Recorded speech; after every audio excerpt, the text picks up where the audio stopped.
What is going on, my man? All day yesterday. Spurs fans throbbing over Luke Kornet. Throbbing. They were absolutely throbbing. I think Spurs fans are excited that we got somebody like outside of us, you know? Admit it, we're all watching highlights, seeing what he can do. I was like, is this the coming of Zach Collins 2.0?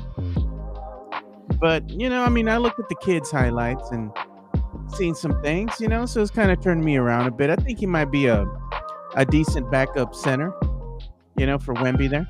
We have to understand what it is. It's a backup center. A role player, man. Basically, yeah. I wonder how much of that deal is guaranteed. I'll look that up. Jesse A says we hooping. Jonathan Pettis, what's up? Hey, Jonathan, I just sent out your cap, so you should be getting it in the next couple of days. Sent out a cap and look inside the box because I also included some stickers from both MCS General Contracting and also from our good friend over here, Tex-Mex Frank. So you got some extra goodies in the box there coming to you.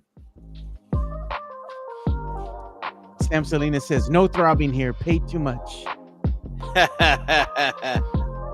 Lerman says, so late. Yeah, that's my bad. I look at Sam Salinas. Yes, Joe. That's exactly what I was wondering. Booty Crumbs 2.0. This might be a smarter move than we thought, man. I don't know. Well, we'll talk about it. Booty Let's see if we have an intro today.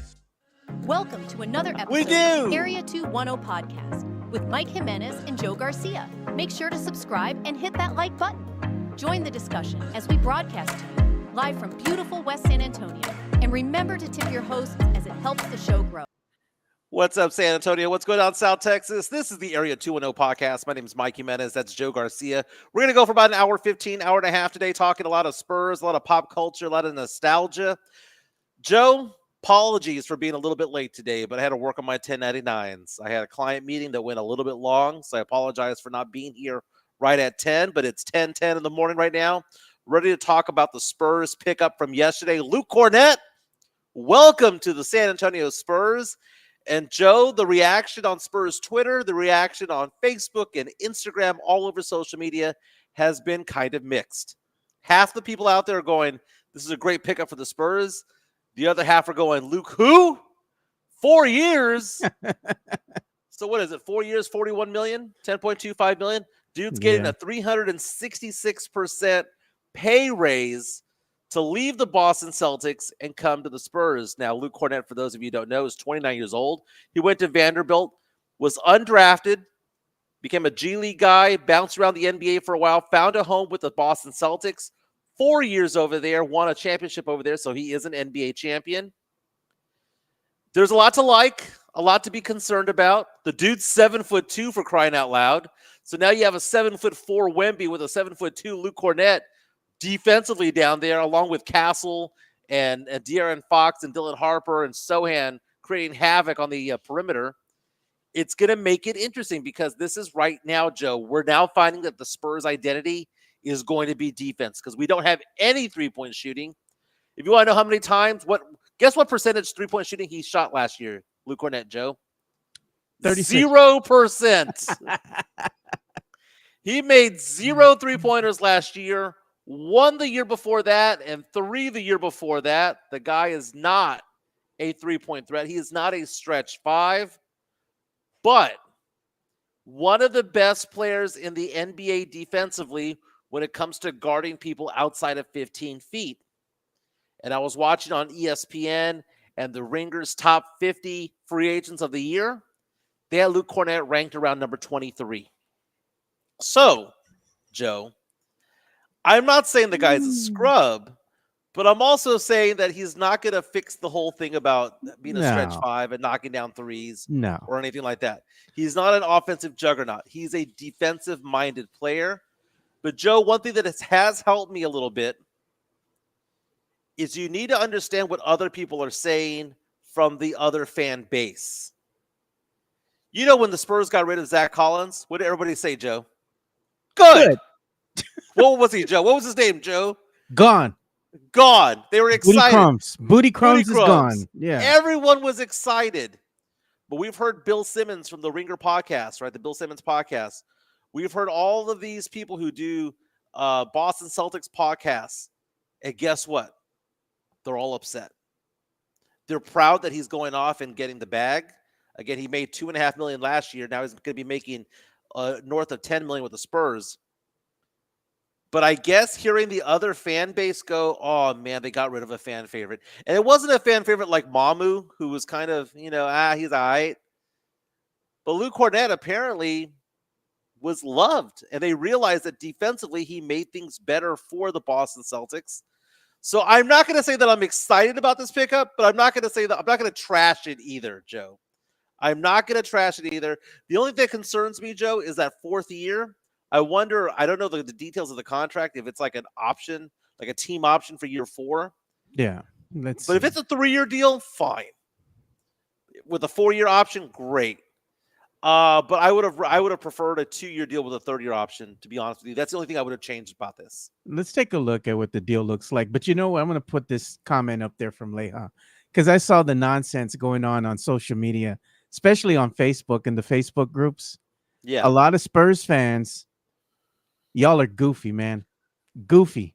Because they're comparing Kornet and Wemby to the Twin Towers, which was David Robinson and Tim Duncan. And they're like, it's the Twin Towers 2.0. Stop it. Stop it. Tim Duncan and David Robinson are Hall of Famers, man. They've gone on to win chips. One of the greatest duos out there on the court. You can't compare that to Kornet and Wemby. Wemby ain't even sniffed a play-in yet, man. Kornet and Wemby combined are 6 inches taller than Robinson Duncan. True. Okay. So the whole thing about having the Twin Towers out there is that, Kornet's not going to go out there and play 25, 30 minutes. He's going to go out there and give you 12 to 18.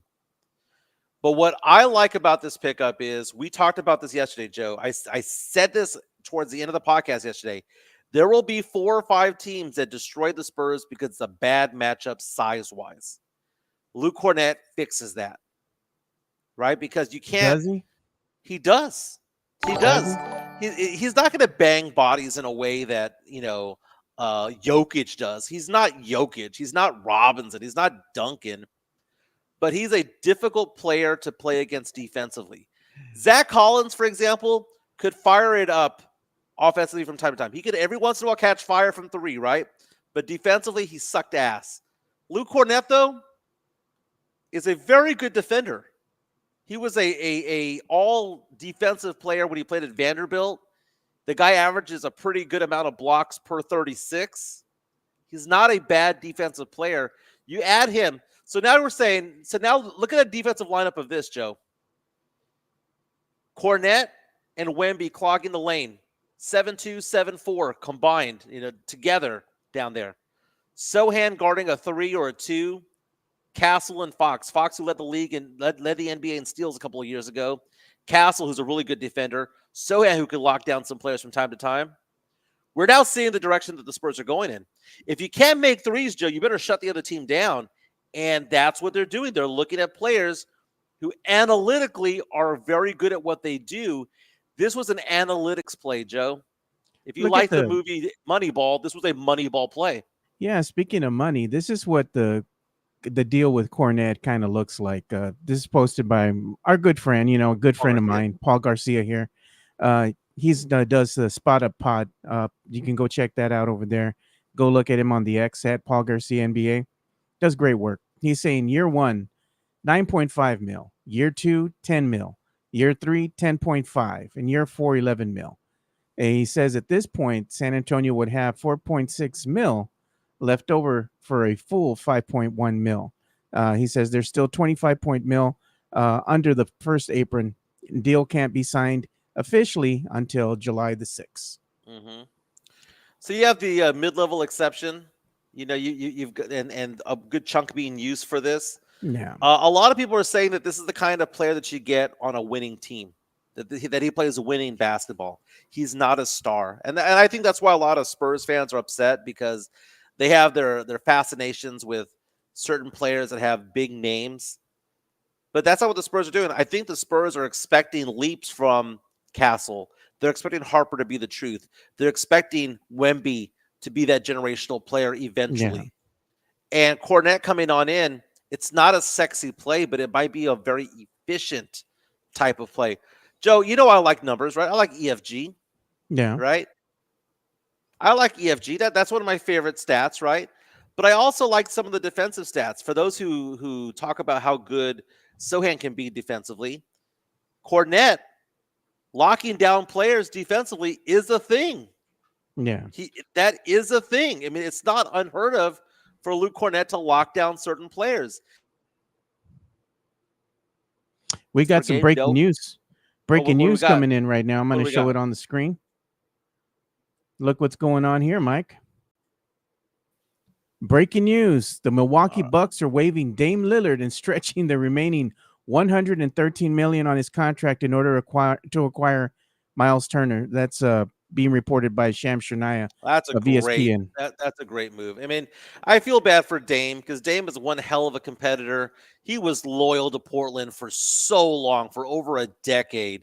He wanted to win so badly. And look at this. He leaves Portland, and Portland's now getting better, right? He goes out there to join Giannis, goes down with a gruesome injury. He's going to be hurt most of next year, if not the entire year. They had to do something to keep Giannis. And the way that you keep Giannis is by what? Bring it in some players. And now Miles Turner is going to go over there. Miles Turner, who had a fantastic run with the Pacers for so many years. Yeah. What a big loss for the Indiana Pacers, man. Well, they're there for a decade. With Dame having that injury, I mean, when's he going to be back? He's probably won't be back next year, dude. Exactly. He's gone, dude. I mean, he's going to probably rehab. At this point, somebody can go ahead and pick him up. But, I mean, you're paying for a player that's not going to play this season. More than likely, he's going to play next season. And how much tread does he still have on the tire at this point? Yeah. He's getting up there in age. Yeah, torn left Achilles tendon. He's going to be out for the 2025-2026 season. Yeah, to do something. You can't just keep him on there. I was going to ask you a question, man, and honestly, leave this up to the group too. What do you think's being attributed to all these Achilles injuries? It's funny because it's funny, not funny. It's funny because a lot of these star players are getting really crazy. And the thing is it because of the shoes? You know, because way back in the day, they used to wear what? High top, right? High top sneakers. Now it's all foam, foam shoes. They're going for a lighter weight shoe, something light out there. I mean, and these shoes, let's be honest, man, they're made out of nothing but more than foam and plastic. I mean, there's something to be said about that. I think you hit the nail on the head, Joe, when you said lighter shoes. I mean, why are they lighter shoes? It's because they want to be faster. But what happens when you're faster? You cut a certain way and you roll an ankle. You cut a certain way and your calf pops out. Yeah, Achilles is done, Yeah, I think there's something to be said about the shoe not being as good. And I think it's something to be said about the players being faster now than they were back then. Don't get me wrong, I love watching highlights of the 80s and 90s, right? But if they ran a race between 80s and 90s players against players from today, the players from today would outrace them down the court. But I guarantee you, they're faster. They're faster and bigger. They might be faster, no doubt, because things are different nowadays. Didn't say better, faster. But I guarantee you the longevity of said player wearing those clunky shoes from back in the day, they might pull up lame with ankle injuries, but they weren't pulling their Achilles as much as they are now. It happens a lot to a lot of these star players. I think they need to revisit and see what's going on with these shoes, man, because I guarantee you it has to do something with the shoe, man. The shoes are cheap as hell. And we got some incoming super chats we got to address here. Money talks. Here comes the money. So this is by the Drew Show, Mike. Drew Show says, Luke Kornet, learn to love it, live it. Maybe $40 million to bring back guys. 3-point shot. Early, he was a stretch 3, lost his touch. Vamos, OG Grito is what he wants. He wants the old Grito. So he wants Luke Kornet to come back out and shoot the 3. The thing about Kornet, though, look at his stats, dude. History. Remember, we were making fun of Jeremy Sohan last year about how Sohan was God, basically just man. shooting within 3 feet. Yeah.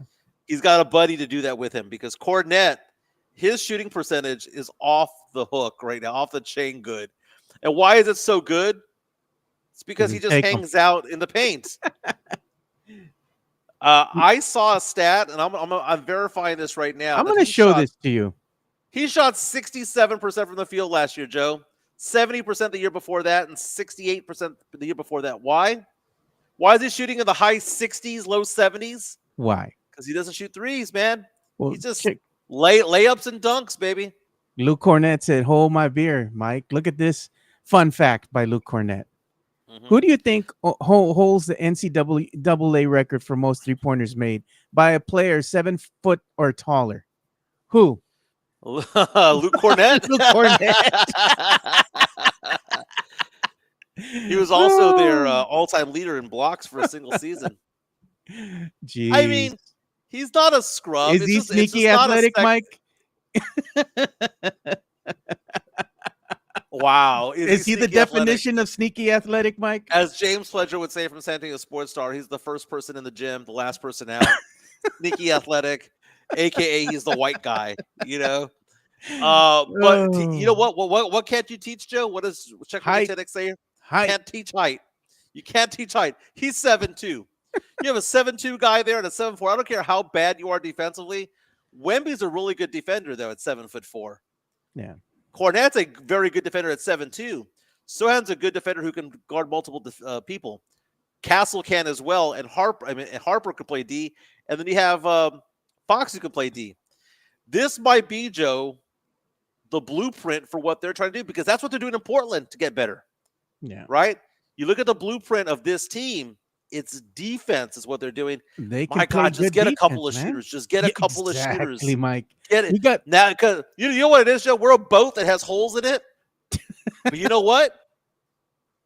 Whether we want to agree with it or not, because I know F them picks is in the house, right, Chris Leha? F them picks. You have that shirt available, available online. Yeah. But the Spurs are plugging in holes. They're putting that flex tape on there. Like that guy shows the water coming out. Slap that flex tape on that bitch. Okay, so it's like the Spurs don't have any athleticism or star power. That Dylan Harper. Dylan Harper. You know, Spurs don't have any height down low. They'll have a backup center. What is it that it's that commercial, dude? That flex tape commercial where that he's riding the boat and the boat's made out of nothing but that stupid ass tape.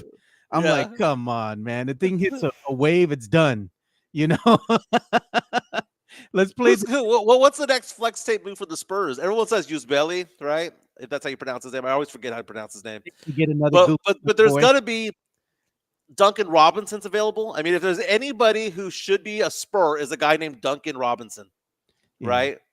But Drew Show paid $5 to hear the old man grito, so we got to give him the old man grito. Let's give him the grito.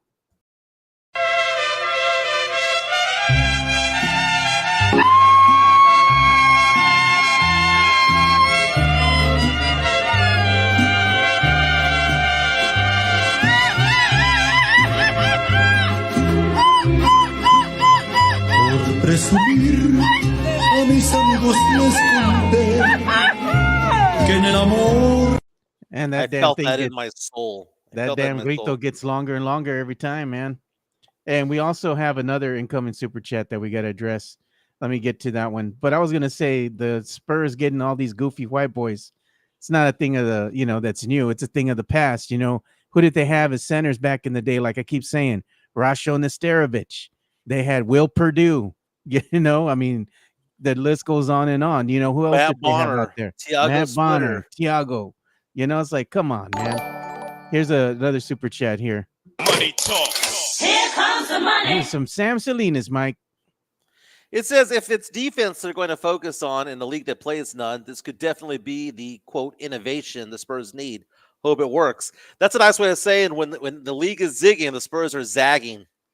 That's basically it. Joe, I saw on Instagram, it was either Instagram or TikTok, young people, it was like this young African-American kid, probably 17, 18 years old, right? NBA fan. They started showing him highlights of the Spurs in 2014 and the beautiful game. And he was mesmerized. He goes, how many passes are there going to be? That's 1. That's 2. That's 3. That's 4. He goes, they all got easy buckets. They found the open man. It was so funny seeing a throwback because that was 11 years ago. And so 17, 18-year-olds were in 2nd and 3rd grade when that happened. So they didn't see it, man.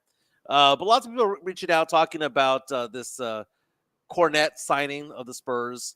Some people seem to be okay with it, man. Like Leo says, Kornet does all the little things that attribute to winning, which is exactly what you need from a backup center. July 26th says, talk about the size of this team. It's wild. They didn't have size yesterday, but they do today. 7-4 down low, 7-2 down low. It's a no-fly zone, Joe. Did you see his scouting report and what they were kind of saying about him?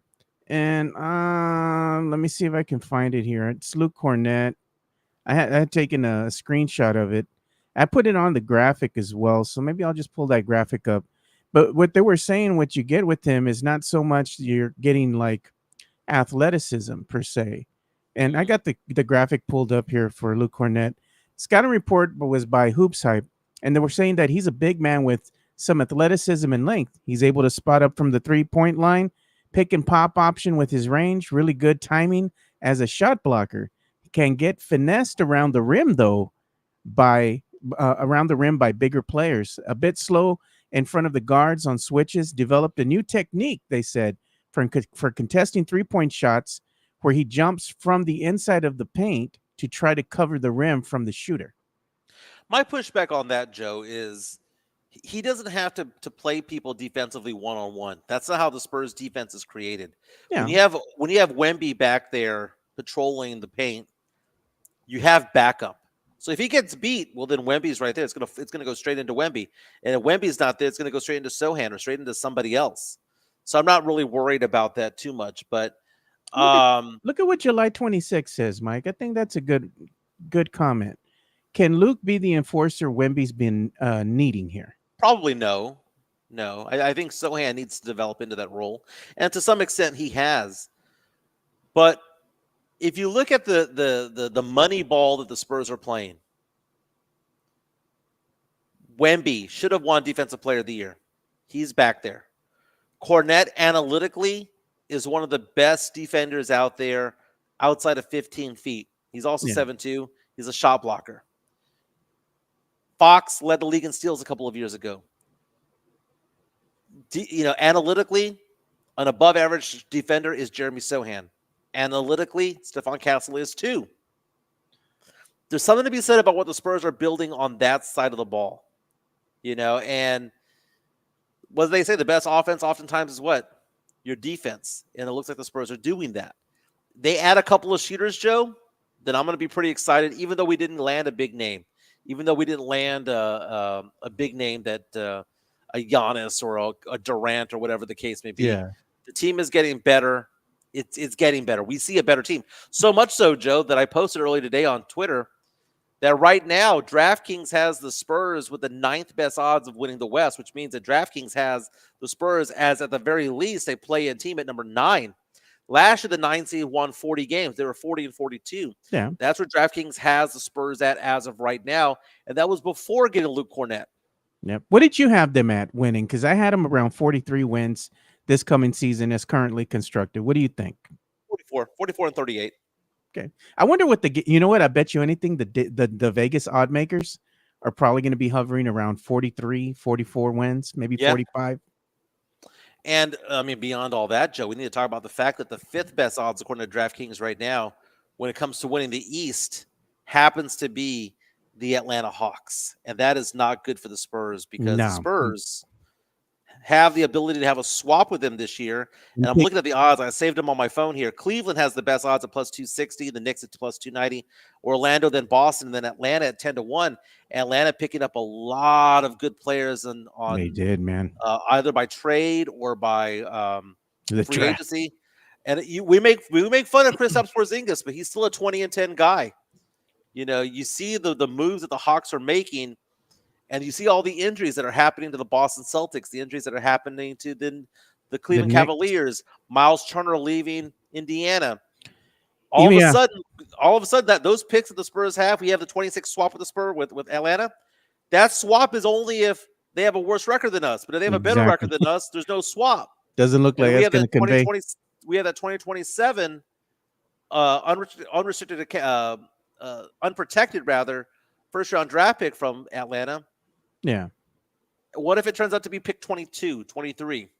At that point, the haul that everyone was talking about being a great haul for DeJounte Murray. Remember, we got 3 first rounders in a swap. Well, no. One of those became a pair of second rounders because that Charlotte pick never conveyed. Yeah. And it became second rounders.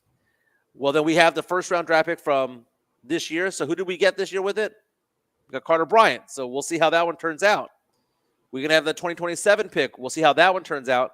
But it's not looking as good of a haul as was anticipated. And then that gives more ammunition to team F them picks. Yeah. Led by Chris Leha. Speaking of which, Leha, we have a Drew Show super chat for $10 coming on in. Yep. Money talk. Here comes the money. There you go. Says Mike refusing to use my fire term of old dirty gritty and change it to OG Grito. I'm by the way, Drew, I will let you know this. The print size on my computer for all of this is like 4-point type. Okay. Oh, I have to like zoom in half the time, so I apologize for that. So he says Mike refusing to use my fire term of old dirty gritty. OJ Grito is pure Mike Jimenez, the same guy who shamed his OG sponsor for language. The chat no longer sponsored by Diamond Hard Concrete. But you know what? That Diamond Hard Concrete lives in my heart, baby. It does. I drink from that Yeti every single day. They got nothing but love over here. Did I speak out of turn? Maybe. Should I apologize? Probably. Will I? Maybe later. But you know what? The truth of the matter is, too, what we're doing with our sponsors is we're getting new sponsors here. Mike's working on getting us new sponsors as we're moving away from some of the older sponsors that we had. So that's a thing that's going on. We love MCS. Still good friends with Chris Leha and also with Jeff Garcia of Locked On Spurs. Yeah, they're good people. They're great people. We appreciate the support, and we recommend also Sith Elias with the podcast that he has going on. Plead the Sith. Great name. Whoever thought of it is a genius. I think that was Lerma. I think Lerma was the one that made that up. It's a great move by Lerma. Was it you? I thought it was you or Lerma. It was me. Drew Show with a $2 super chat coming in. Thank you so much for the love, Drew. Let me get to it. Christoph is a 2010 guy for 20 to 30 games. LOL. Yeah, you're right. But if he's healthy, he's healthy. We're all at this point. We're all hoping that Trae Young just goes down with an ankle injury, right? That the Achilles tendon injuries just go to the Atlanta Hawks at this point. I like that with Leha. He's still saying it. Say it with me. F damn picks. Leha, this is for you, Leha. This is for you. You're a captain of fuck them picks. Dollar. Yes. Dollar. Okay. Put it in there. Dollar. But lots going on in the NBA right now. The Houston Rockets are looking good, Joe. I mean, why is Spur fan like this, man? They look and see what the Spurs did, and they picked up Kornet. Okay, you got a solid center there for Wemby as a backup, but then they go to praising the Houston Rockets more than they do their own team. And look at Houston, look at what Houston's doing. And Houston, they start throbbing for Houston. Fuck Houston, man.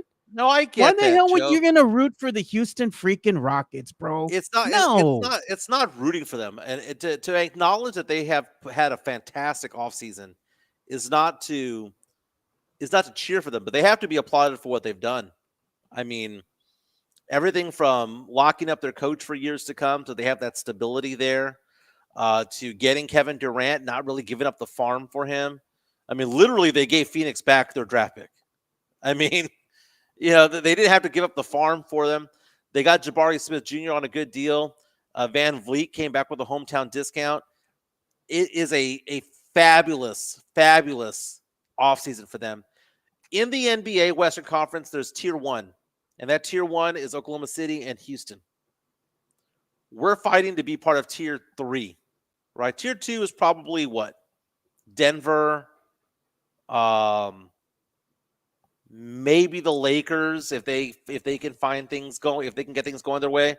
And then you have this big blob of people in tier 3. You got the Clippers, you got the Spurs, you've got Golden State. None of them are better than any of the other, but we do know who tier 1 is. It's Oklahoma City and Houston. And the problem for Spurs fans is we look at that and we go, okay, yeah, we got better as a team for the Spurs. This team has gotten better, but those teams were better than us already, and they got even more better than what they were before. You know what it is? So it almost seems like we're running a good race, but they're Usain Bolt and Carl Lewis just running down the track. And yeah, we're beating everybody else, but we're ahead of the pack that's left. We're getting there. You know what the Spurs are, bro? When you go to the animal shelter and you're looking at animals, right? You're looking at a dog, you want to go and adopt. And you went out there a couple of times and there was this ugly damn dog, stinky, smelly dog. Nobody wanted him. They overlook him. They will pass him by to get all the better looking dogs, the dogs that look nice. And, you go up to him and you're looking at him. Oh, look at that dog. Looks like a nice dog. I want to take that one home. They finally cleaned up that stinky, smelly dog somewhat, looking a little better. Dog's getting some looks, but he's still getting overlooked because the other ones look better. They're more athletic. They're more energetic. So they're going to go ahead and adopt those dogs first. And that other dog is getting better, but he's still getting left behind. That's the Spurs. They're still getting left behind. But the problem that I have with all this is that we don't really know how the season's going to pan out. Yes, Houston, but is loading up. We can see that.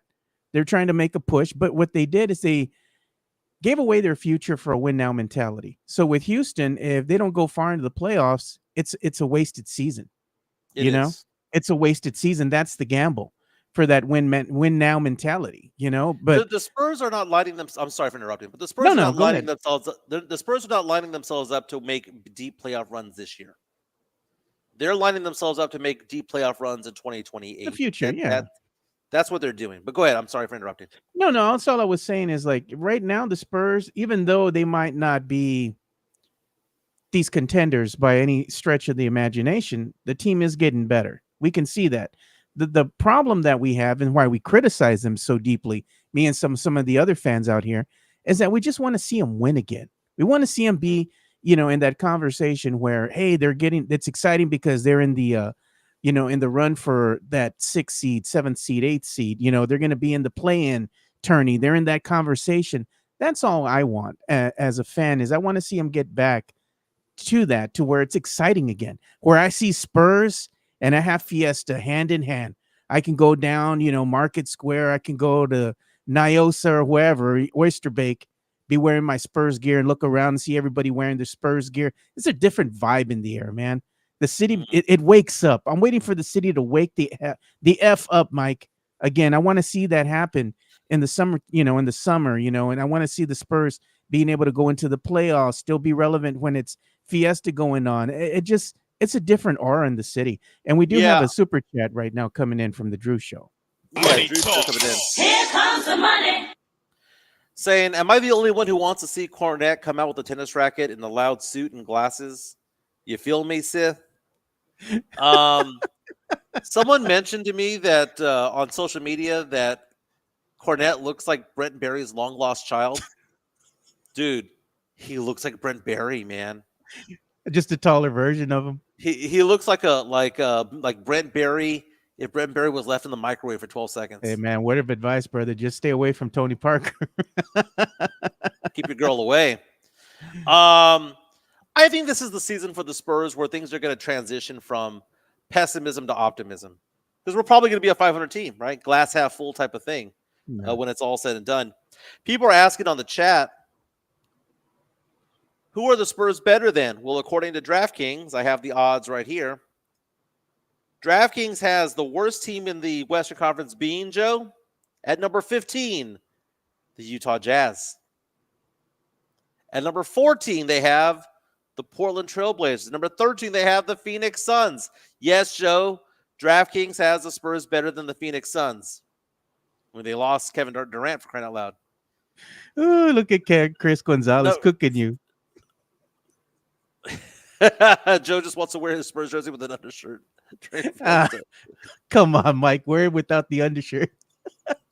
At number 12, DraftKings has Sacramento being worse than the Spurs. At number 11, they have New Orleans being worse than the Spurs. At number 10, they have Memphis and John Morant worse than the Spurs. No Desmond Bane, right? And what's so funny about the odds, Joe, at number 10, they have Memphis at 110 to 1 odds to win the West, but the Spurs are at 28 to 1 odds at number 9. So they believe that there's a tier of teams, Joe, Memphis, New Orleans, Sacramento, Phoenix, Portland, and Utah, that completely suck. Okay.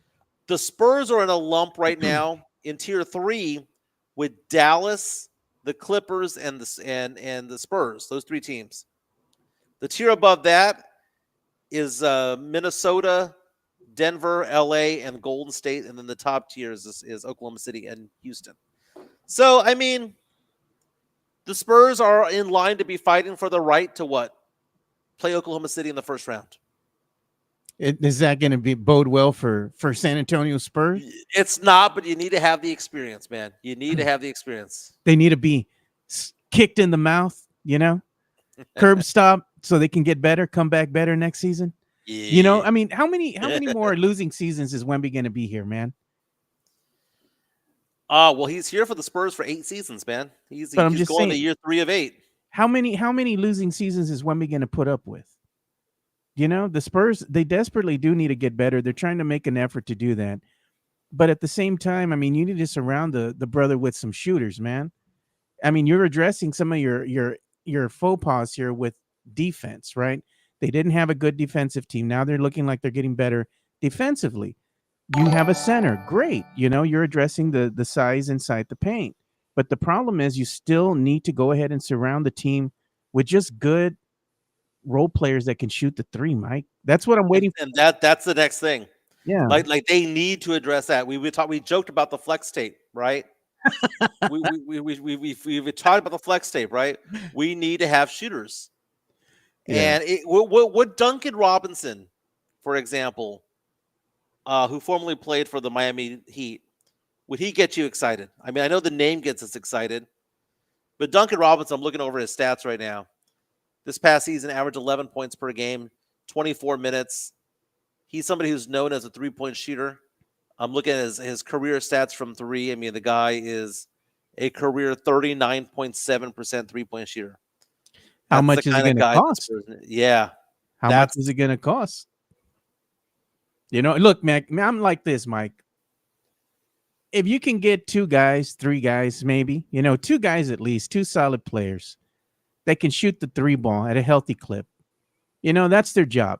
That's what you got to do. You just camp out there beyond the arc and you knock down a 3 when you're open. Right. That's all you got to do. And if they can be had for a decent price, why not? Go ahead and pull the trigger. While it may not be a household name that fans might be familiar with, at least it'll help change the dynamic of the team because right now they ain't got nobody. Nobody can knock down an open 3. He was making $18 million a year, man. What do they do with Jeremy Sohan, Mike? He gets beyond the arc, wide open to give him the 3 ball. The other team says, "Nah, we good." They sag off of him. Show me. They tell him, "Show me. Make that 3. You're wide open." And if he makes it, they're like, "Just do it again." Yeah, it's lucky. Again. They know he ain't gonna make it. And the Spurs right now are in a situation where you have 3 of their best players, their most dynamic players who can create a shot. None of them can make a 3. I mean, Harper is okay. You would hope that he would get better from 3. He shot 33% in college, right? That's not bad. Castle, though, needs to be north of 30%. And Castle, that's all confidence, man. He doesn't have the confidence to shoot the 3. He just really doesn't. But he shoots them anyway. But you can tell the way he hangs on to the follow through. Yeah, that he's not exactly comfortable with that. Here's the reality with the San Antonio Spurs right now. With them adding Kornet to the roster, they still have 2 available roster spots. So they can go after two more players to fit on the squad. because they do have 2 available roster spots right now, so they can do that. And right now, the team hasn't even reached the first apron yet. I believe they're Right. still like 25 mil away from reaching that first apron. They can do something. We do have an incoming super chat here from Sam Salinas. Money talk. Here comes the money. Yeah, Sam says F the play-in, legit playoffs or none. There you go. Playoffs or bust is what he's saying. That's the battle cry. Now let me ask you this, Joe. If they make the play-in but then advance to the playoffs, you good with that? I'm good with that. I'll paint my. I got a deal with Elias. We made a bet, and I told him if the Spurs make the playoffs, I will paint my face in Fiesta colors, and I will do an episode of this show. Mike, you're welcome to join me if you want. You can wear Fiesta colored gear if you want, but I'm painting my face because I'm a man of my word. If the Spurs make it to the playoffs, I'll do that. But I told him what's going to happen most likely is that I have the Spurs winning about 43 games this upcoming season. They might make it to the play-in, but I don't know if they have enough to get past that. I'm just being realistic. I would love for them to go further. Don't get me wrong. I'm not hating on the team. I'm just very vocal about what I like and don't like about the team. I hear Malik Beasley's available. Right? Malik Beasley. You want to go ahead and get him? They're going to Pete Rose that brother. So Bobby Marks of ESPN, Tony Arnaldo just sent this to me, by the way, says that Bobby Marks of ESPN has the Spurs starting 5 being De'Aaron Fox, Stephon Castle, Devin Vassell, Harrison Barnes, Victor Wembanyama. So he believes that Harper will be a bench player instead of Vassell, that Vassell will start at the 3. They have as the Spurs backups, the next 5 being Dylan Harper, Malachi Branham, Blake Wesley as key reserves. And then they have Carter Bryant, Sohan, Kornet, Keldon, and Julian Champagnie. Right now, that's 13 players on that roster. Yeah. Check this out, Mike. I saw this earlier today. Man, it's by Hoop Central. It says current Spurs depth chart, right? And it says Spurs projected depth chart. So for all intents and purposes, this is what you're going to start with, right? Right. Victor Wembanyama. You got Barnes, Vassell, Castle, and Fox. That's your starting 5, right? And then below that, they show, okay, this is what you have at your depth chart. Okay, second unit, Kornet, Sohan, Johnson, Champagnie, and Harper. And then below that, you're going to have to back up Castle, you have Branham. To back up Vassell, you have Bryant. And then Barnes, you have Ingram there as your third option. Yeah, there's 2 spots left. I mean, assuming that Champagnie does come back. And for those who complained about Champagnie's on a $3 million deal. You're not going to get a better player for $3 million. You're not. Nope. So you got to keep him where he's at. Cardio. Now the question becomes, do they go to the first apron or do they stay under the tax threshold? So the first apron, you're right, Joe, they're $23 million away from that first apron, but the tax threshold is they're only $14.8 million away. Yeah. I would guarantee you, Joe, Spurs aren't spending more than $14.8 million to fill those 2 spots. They don't want to pay that luxury tax, Mike. Right, because I don't know if people realize what the luxury tax is. Okay, so for those who pass into the luxury tax, they pay a tax, right? Who gets the proceeds of that? Does it go to the NBA? No. Does it go to Salvation Army? No. The tax paid by those who jump into the first and second apron go to the teams that didn't go into the apron, that didn't pass the tax threshold. No. So it's a little bit of socialism going on there. That if you want to overspend, great, but you got to pay the teams that didn't. So why would the Spurs do anything to pass the tax threshold? Why? So they can get the number 7 spot in the West? No. You pass that threshold when you hope to win meaningful playoff games, and they're not there yet. Rafa asking, didn't the salary cap go up? It did go up. It did go up. Sith coming out and saying, those who complained about Julian Champagnie. Well, first of all, he goes, fool, that was you. I do complain about him. What's his nickname, Joe? Cardio Champagnie, because all he does out there is run out there and get his Fitbit steps in. But he can knock down the occasional 3, and again, he's just $3 million. Man, on just about every other show, you deserve a chunkla here and there, man. No, man. Sometimes things happen, man. Sometimes things happen. Oh, God, dude. I love it when we need to get Pledger back on. I'm gonna be all Pledger, cook your boy. I miss Pledge. Pledge is all about Luke Kornet signing. Oh, I know, man. I like Pledge, man. Pledge good people, dude. Me and Pledge get along good when we're out there drinking. He's good people, man. He knows a lot of people too. Hey Joe, did you hear the WNBA survey that went out? No. So I'm gonna look this up real fast just so I can get my facts straight on here.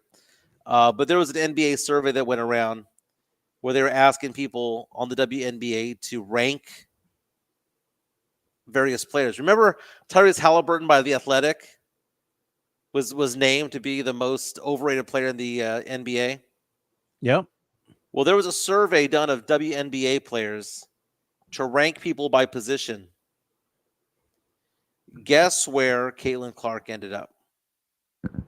Number 1. No. No. Among the guards. Okay. That's what, being overrated? Not being overrated, just ranking. Like the best guard is Okay. this player. The second best guard is this player. 5. Nope. 10. They had her at 9. Okay. She was ranked as the 9th best guard in the league according to the players. They have there's a ranking of the fan rank, the media rank, and the player rank, right? So the fan rank obviously has number 1 being Caitlin Clark, right? But the players believe that she's just the 9th best guard in the league, which basically means she's a fringe all-star. This year, averaging 29% from three-pointers, leading the league in turnovers, missing almost half of her games. They have her ranked as 9. Fair or foul, Joe, or are they just being haters? I think it's fair assumption.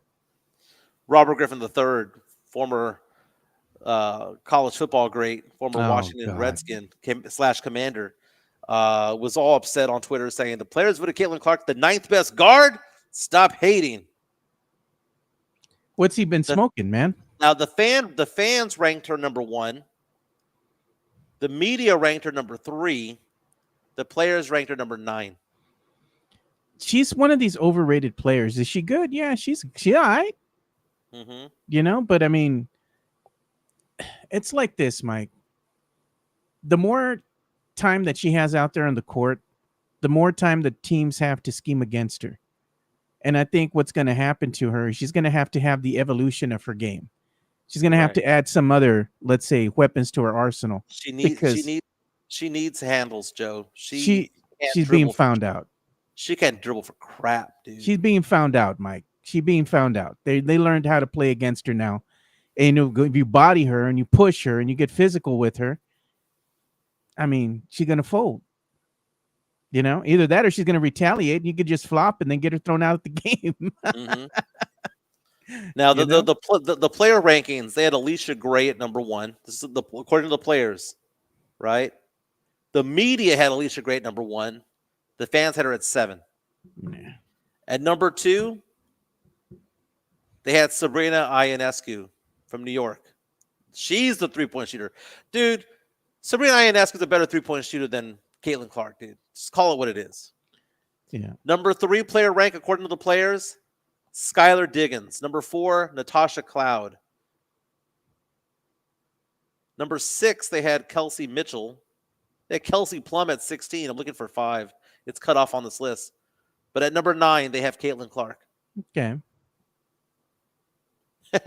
Jonathan C. saying, you can't scheme against shooting from the logo. Oh, yes, Maybe you can, my brother. Maybe shoot closer to the line, baby. Maybe shoot closer to the line. You can scheme against shooting from the logo. You go out there and you knock the living shit out of her. How is it that Caitlin can't? How is she the turnover machine that she is?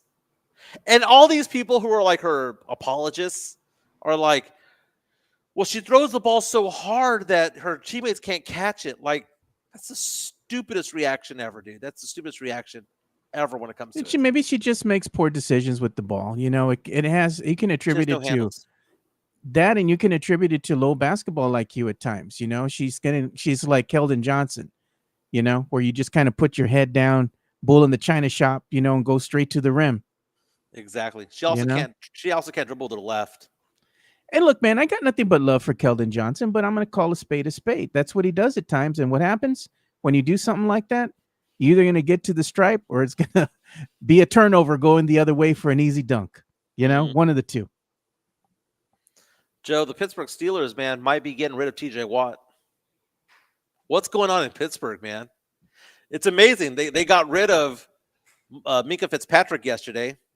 They brought in Jalen Ramsey. They brought in Jonnu Smith. So they got a stud cornerback, and they got a stud safety, rather, and they got a stud tight end coming in. Now get rid of TJ Watt, who's one of the best players in the entire NFL. It's almost like they're saying, look, we want offense. We don't care about defense right now. Yeah. TJ Watt's a good player, Joe. He's still good, man. Maybe the Cowboy, maybe Jerry looking at him be like, that's my guy. Jerry's going to be like that Pawn Stars meme. Best I could do is a 5th rounder. Yeah, 5th rounder. And you know what? Jerry will go and pick up Watt, and then he'll be like, you know what? Y'all better raise them prices over at Jerry World. I want that beer to be $25 now,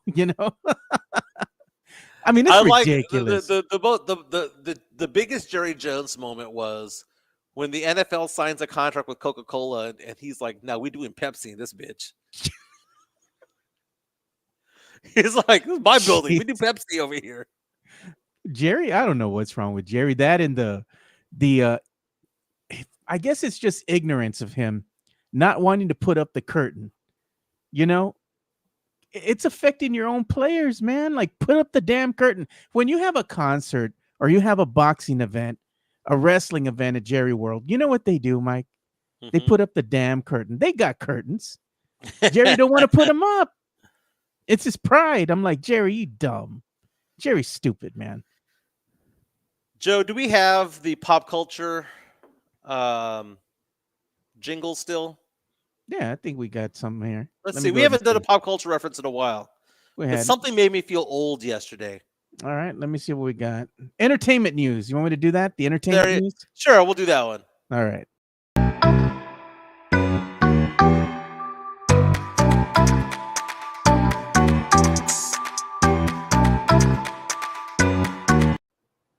I don't know if this is entertainment news. This is more along the lines of, this is how you know that you're old, Joe. Jeez. This week is the 25-year anniversary of the album Country Grammar coming out by Nelly. I still want to see you do a Nelly song karaoke with the Band-Aid on your cheek, man. with the Band-Aid on the cheek? I need somebody to do the Tim McGraw, the over and over again. Wear the cowboy hat. Over I can't and go over on again. Without loving you, because it's all in my head. You know who'll be up there, cheering you on? Chica, yeah, most definitely, dude. I haven't gone karaoke with her in a while, though. We used to go all the time, but it's been a while. But man, Country Grammar, it's weird. Like that year 2000, that was owned by Nelly, right? Yeah. I mean, every hit song that was out that year basically had Nelly written all over it. Sam Salinas. He's saying hot shit. That's the beginning of Country Grammar, the song. Oh, jeez, man. We need to get together. We need to do some karaoke somewhere. That's always fun watching you do that. Dude, all over TikTok like a couple of weeks ago. And it's funny how things gravitate, right? Things that are popular on TikTok then become popular on Instagram, then become popular on Facebook, right? Facebook's the last to get it, right? Yeah. That one guy on the Carnival Cruise who's singing Keith Sweat. Have you seen that guy? Jeez. I've seen that, man. Keith Sweat, dude. Jeez. That's a great musician to karaoke, dude. I'm gonna say, man, some of those Carnival like commercials for the boats and stuff. Yeah, they paint a good picture, Mike. I wouldn't mind hopping on one of those boats just to go on vacation somewhere in the Bahamas. Look at the blue water, do some snorkeling. Dude, I haven't been on a cruise in forever, dude. It's been probably since 2025, 20 years since I was last on a cruise. I'm looking for this. Oh, by the way, show the number that people can share their links with us on. Oh yeah, we got some links that we're gonna get to right now too. I'm waiting for everybody to finish with the chats here. So let's go ahead and show this. There it is, right there. You want to go ahead and do the media share with us? That's the number, 830-391-9164. You can share your links, photos, videos, anything you'd like to go ahead and contribute to making the show go here. We'll go ahead and show that here on screen. I'm sending you a link right now, Joe. Sure. It's from a comedian named J.R. de Guzman. Okay. He's a Filipino guy. Kevin Hart. Really Is it an pumped him up Insta a little link? bit. It's an Instagram link, yeah. All right. It was a great joke, Joe. It was a great joke. I sent this to Mario Cavazos, who's oftentimes on our chat. All right, here we go. So you want me to play this? Yeah. We're protesting want that immigrant that was taken from his home and sent I don't know if I can. away. There's no way for Luka me to do it. Doncic. It's not letting me. Refresh it. Let's see. The song. I saw that you guys were protesting that immigrant that was taken from his home and sent away, Luka Doncic, and We can make a Luka ice joke. you guys.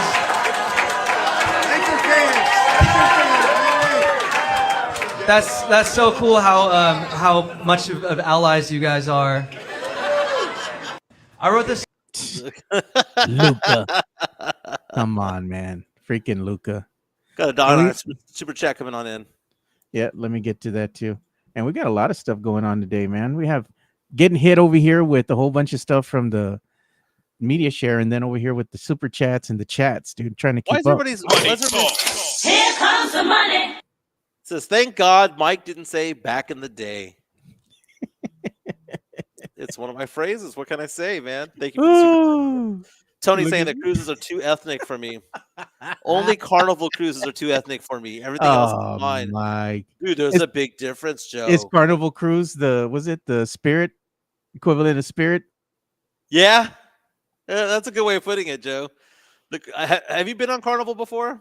I don't think I've been on Carnival before. I've seen the videos as far as their commercials and stuff go.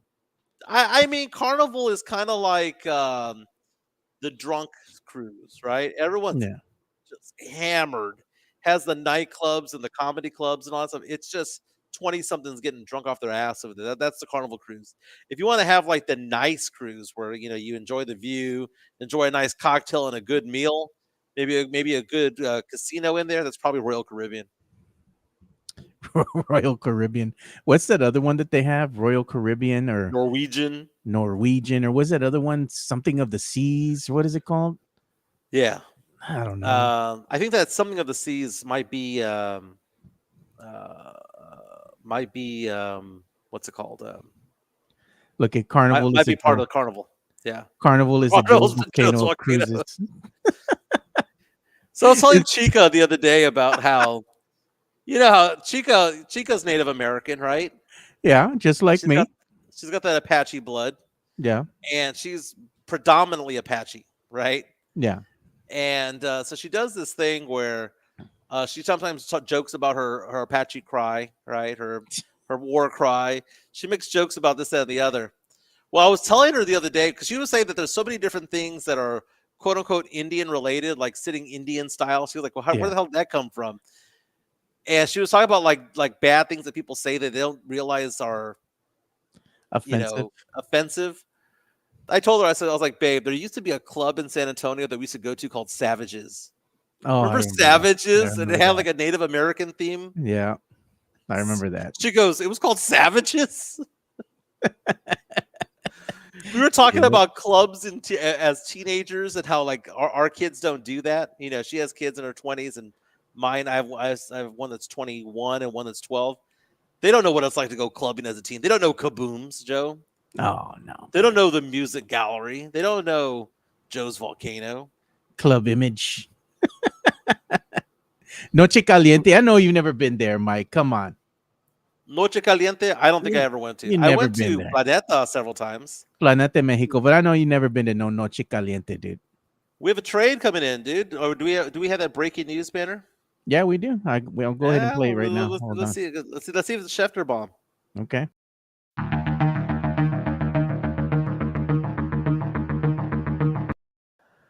Breaking news according to Adam Schefter of ESPN, the Miami Dolphins are trading a 6th-round pick to the Giants for a 2027 7th rounder and tight end Darren Waller, the former husband of Kelsey Plum. Interesting. How does that brother fumble the bag so bad, man? Coming out of retirement and agreeing to a 1-year deal with the Dolphins for $5 million, according to Drew Rosenhaus, his agents. Yeah, he fumbled the bag big time. And we also have some other things we got to get to here. And this is going to be some not breaking news, but things that somebody has been sending us here through the super chat. Let me get to them. So we have one, I think this is by Tony Ornalis. Serves me correct here. I'm going to go ahead and show this on screen. So this is what Tony Ornalis was showing us. He was just saying that the Spurs had been rumored to target, Larry Nance Jr.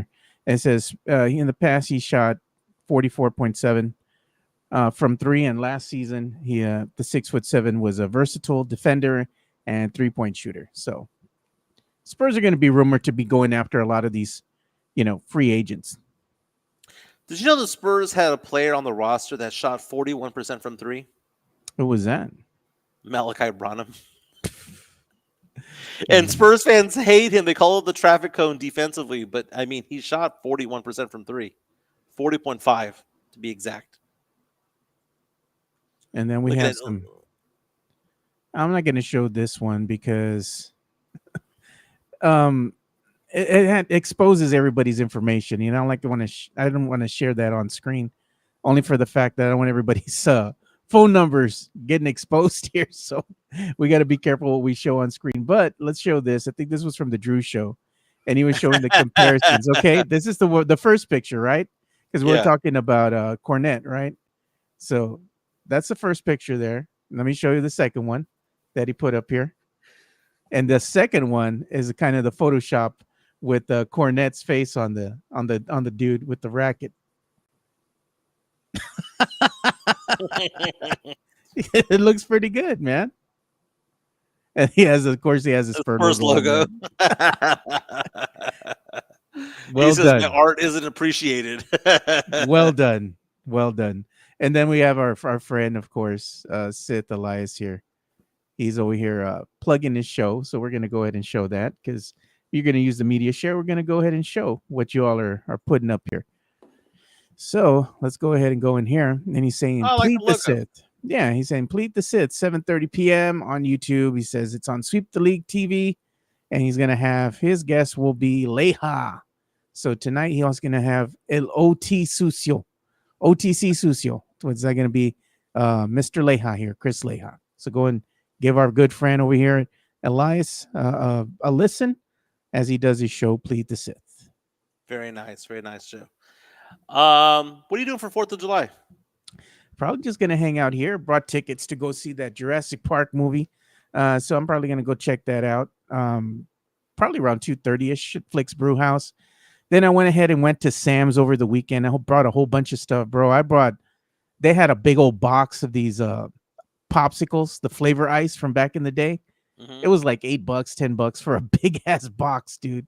So I'm giving those out to some of the family here. I mean, I have some in my fridge and everything, but I mean, it's just too much. So I'm also giving some out to my sister-in-law so they can give out to my nieces and stuff, for the summer. And I brought a whole bunch of hot dogs here because I'm going to do hot dogs and hamburgers for 4th of July. So I bought the ballpark beef franks from Sam's. You get a big old 24-pack. And I brought they call them the hamburger patties already made, the Angus beef, So I got to tell you, man, as you get older, you start realizing the cost of things, and like when I go to Sam's, dude, HEB, they got to do better, man. I go get the Mrs. Baird's name brand buns, hamburger buns. There's like 24 count or something like that, or 16 count for like $3, dude, from Sam's. And then the same thing with the hot dog buns is like $3. I mean, I'm doing a barbecue and it's like way less than HEB, and it's like name brand stuff. It ain't Hill Country Fair or Bar S. I'm doing that Bar Bar S S. nonsense, dude. Bar S. No, That's funny. Has anyone figured out why hot dogs come in dozens, but the buns come in 8 packs? I don't know, man. But at Sam's, you get them in 16. You get them in Oh, the 16 pack. which still doesn't line up with the amount of Wiener that there is, right? I mean, it just is what it is. Yeah. I normally drive back to San Antonio every other week, and I spend a few days there, go back and forth, back and forth. But I've been staying in Conroe because my daughter's with me for the month, Yeah. so she's with me through the end of July. It's been fun having my girl here, because of the divorce and whatnot. I don't see her as often as I would normally did, and but it's nice having her here kind of consistently. I thought it was going to be for 4 weeks. It's 6, even better. Yeah. But we're going to drive back to San Antonio on the 3rd, and we're going to spend 4th of July there in San Antonio, do the fireworks and all that stuff. They got a lot of fireworks shows that you can see. I know I'm going to be taking in the SeaWorld fireworks show. That's around 9:45, I think, 45-ish at night. And I got a perfect spot. I ain't going to give that away. But I know exactly where to go, man. I just go like 8 minutes down the road here. Yeah. There's this one little spot that I just park at right there. Turn on the air condition, just sit back, and then, all right, get out of the car, go walk up the sidewalk a bit. Perfect view of everything, dude. Perfect view. And then to leave, it's so easy, man. I'm not giving that spot away. No, sir. And it's on Woodlawn Lake? It's at Woodlawn Lake? No. Over here by SeaWorld near the house, dude. By SeaWorld. Okay. I got a little spot. There's a neighborhood that I go to. I'm not going to say the name of it, but it's perfect, dude. You can't ask for a better view. Who are these people that report people for having fireworks out in San Antonio? That's lame. Man. Now, I will say this, Joe. I don't care if people pop fireworks. I really don't. I think it's festive. It's wonderful, right? But pick up the crap afterwards. Can we at least agree to that, Joe? Yeah. The number of times that you drive by the neighborhood and people just leave all their crap there. Get a big old broom and sweep crap up, right? Put it in the trash can. I don't want to see, bottles off to the side and all these, black cat, wrappers all over the place. Pick up your crap, pick up the punks, extinguish them and throw them away. That's all I ask. Hot dogs are ghetto. I mean, unless you're having a Nathan's, right? I mean, the Nathan's burger hot dogs are really good. The kosher type. Those are really good. Joe, I mean, hot dogs. Like, I probably have a hot dog maybe 2 or 3 times a year. Every once in a while, I go to Sonic and I go get a hot dog there. But I don't crave hot dogs, dude. I just don't. Am I going to have one for 4th of July? Sure, why not? I bet I give you I like the sausage dog. with the tortilla. I give you the hot dog. Mike's going to go, ugh. Peasant. Am I a peasant? Oh my God. It's all beef though. I don't do the Bar S cheap stuff, man. You can't, man. That's nasty, dude. Now, Ren G says Mike gets his clothes from Costco. Come on, man. Now, Chica has me in Tommy Bahama all the time, dude. So I got the Tommy Bahamas logo right here. Uptown cheapskate. No, I'd say half is bought like regular price, and the other half is bought, some other method or whatnot. I don't mind going thrifting at all. I have my Lululemon. I have my. There's certain brands that fit you. I'm not trying to buy that because I think it's fancy or whatever. It actually fits. Like this shirt fits. It fits perfectly well for my body type, right? Yeah. So Tommy Bahama, like if I don't care what kind of shirt it is, for some reason it fits. I don't know where to put it. But Costco, it's funny. I look at photos of me when I was with my ex and photos of me when I'm with Chica. Dude, Chica got me dressing better, man. It is what it is. Tommy Bahama. This says I don't know Steinmart was still. I didn't know Steinmart was still open. I had no idea what Steinmart is, dude. I mean, it's an old store that used to be over there at Crossroads, man. Now Tommy Bahama's that. You know what's funny though, Joe, is that like we talk about like what brands are big in San Antonio versus Houston or wherever. The brands are different. Like Time Bahama in San Antonio is like no big deal. It's like whatever. It's just Time Bahama. In Houston or in the Woodlands, there's a big ass store there with a restaurant there that's there. It's a kind of a deal, right? Look at this, Mike, coming in hot. Sam Salinas says Tommy Bahama doing their one and only sale of the year right now. 50% off some stuff. Hit them up. Nice. Johnston and Murphy is another brand that I've been hitting up a lot recently. Lululemon I've been hitting up a lot. Those are probably the three most that I've hit up this past year. But it's funny because the shoes are different over here than over there than San Antonio. Yeah. You know what I hit up over the weekend? What's up? So I took my little niece shopping. She's 11. That's the one that's real close to me. She likes to hang out with me a lot, so I go and pick her up every other weekend or so, right? So I picked her up. Shout out to you, Evelyn. So I picked her up. We hung out on Saturday and we're going around. She wanted to go to the store and all that. So I take her out to some of these shops. And then she has me going into, what's it called? Bath and Body Works over here. Yeah. Around the corner from where I live. She says, let's go over here, Uncle. And I was like, all right. They've got their candles on sale right now. Yeah, I don't know. I mean, they had a whole bunch of stuff in there. That little girl likes the expensive stuff. That's all I know. And she's like, look, they have a section for men. So she's like, you should check this one out, Uncle. I'm like, all right, let me see what it is. So I picked up this tube of lotion, right? This one right here. Mm-hmm. It's the bourbon one, right? For men. Oh, I know that one. Yeah, it's a good one. Yeah, and I had two of them, right? So I picked them. I had picked these two out. And I told her, I said, all right. I said, go ahead and tell me which one smells better. Which one should I get? And she picked out this one for me. I got to say, this one is good, dude. It smells good. Yeah. You know, Chica will take me to TJ Maxx to get my shampoo. There's a certain brand that's there. Cremo, I think is what it's called. Yeah. They also sell it at Target. Pretty good. Hey, Jimmy Swaggart died today, by the way. Damn. The OG. The OG, televangelist Jimmy Swaggart, according to the Associated Press. How old was he? At the age of 90. Damn. Died in Baton Rouge, Louisiana. Multi-million-dollar ministry undone because of his penchant for prostitutes. That's what it says. Lord, I have sinned. That's what he said. That's what the preacher man said when he came out on the TV. If I don't get $1 million from you, I'm going to die tonight. Golly. Who are the people that give money to him, man? I don't know, man. I don't know.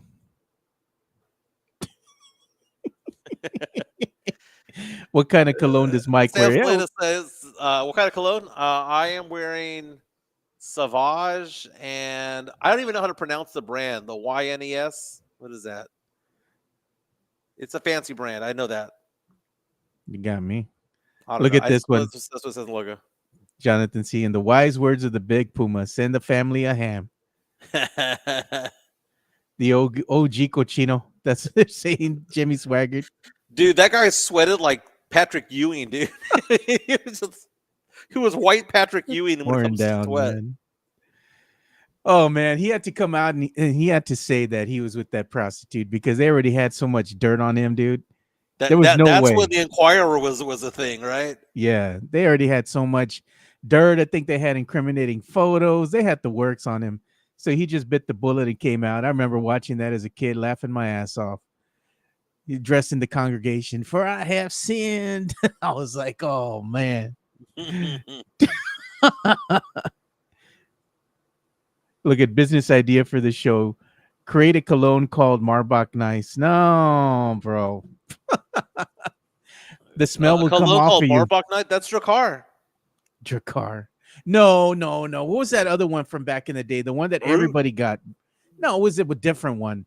It was like Old English or Old something. It was like a musk. Remember, It was a little dark bottle, bro. That thing stunk. What was the one with like bad. What was the one with like the rodeo one? It was that's what I'm Stetson. Stetson. God, dude, that shit was nasty, man. No, dude. I rocked back in the day 25 years ago. Eternity for Men was good. Cool Water was a thing for a while. Jupe. Cool Water. Jupe. Oh man. All of these brands, by the way, still exist at your neighborhood Walgreens. Oh, I hate Dracar, dude. Brute. No, man. I don't mess with that. No Oh, it's thanks. funny that Tony Ronaldo says Walgreens. That's where it's at. Walgreens and Ross. Walgreens. Oh man, you get stuff from Ross or Burlington, your cologne from there.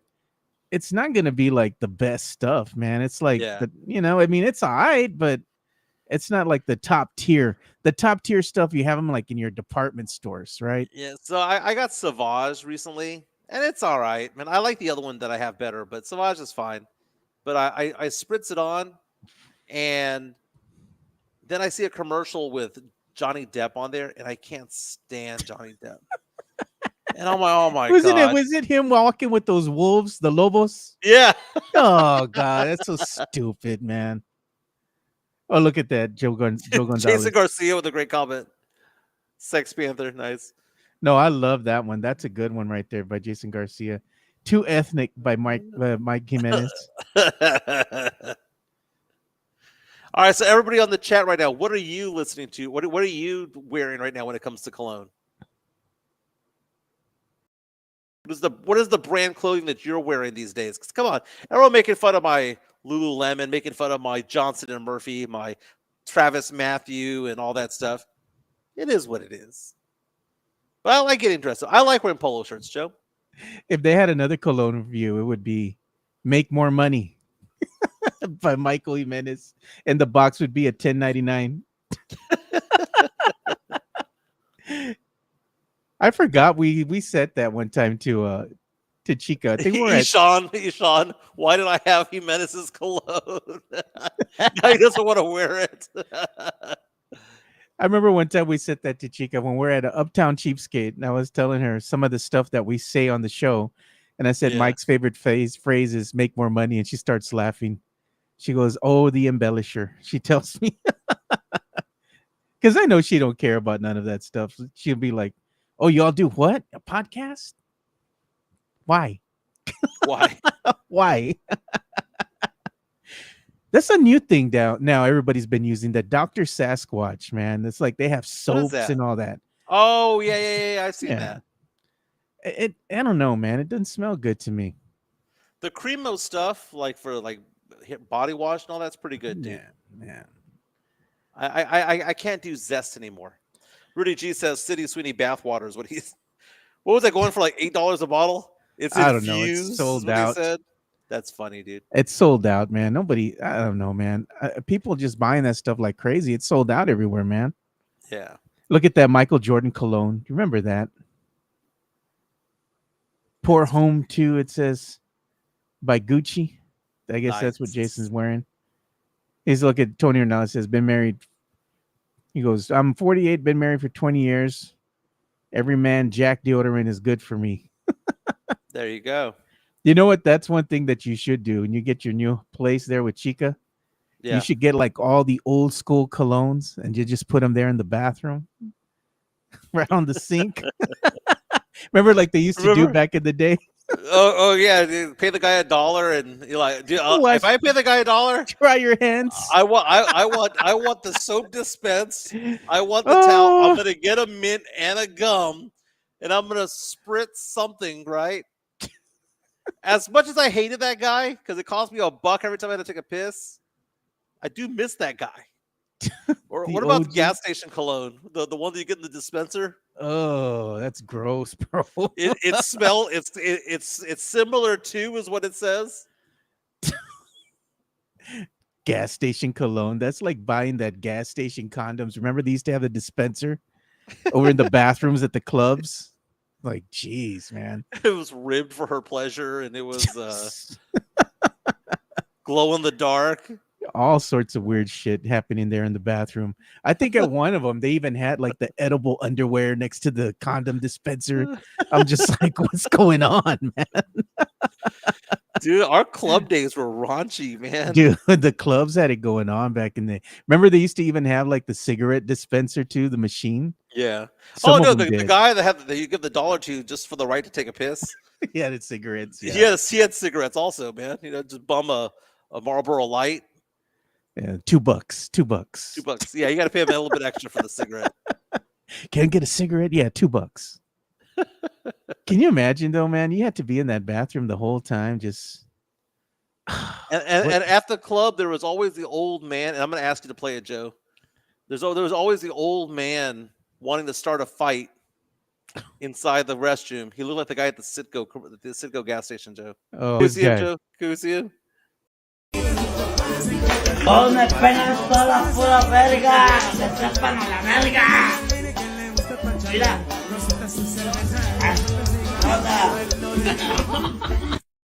Straight out of Graham Central Station, man. Straight out of Grams. No lies detected, man. One time I was at the Spurs were when they were in the playoffs, they're going in their playoff run. I think they were playing OKC.